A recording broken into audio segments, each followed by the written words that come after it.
Diwani Jakaya Mrisho Kikwete, na ndiye waziri kwa sasa katika ofisi ya Rais, Management ya Utumishi wa Umma na Utawala Bora.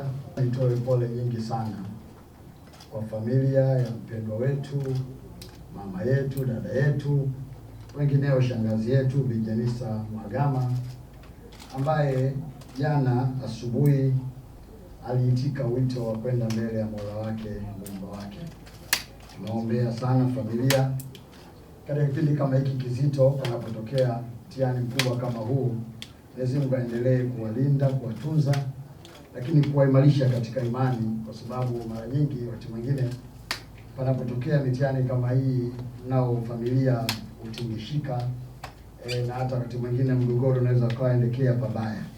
Kwa hiyo natoa pole sana kwa familia ya marehemu mama yetu Jenista Mhagama, lakini pia kupitia salamu hizo nifikishe salamu pia za pole kwa wananchi wa jimbo la Peramiho kule Songea, ambao nao kwa namna moja nyingine wameguswa sana kutokana na kupoteza mbunge wao, lakini pia na wananchi wa Tanzania kwa jumla, ambao kwa namna moja nyingine Mheshimiwa Jenista Mhagama amefanya kazi katika wizara mbalimbali akitoa huduma mbalimbali.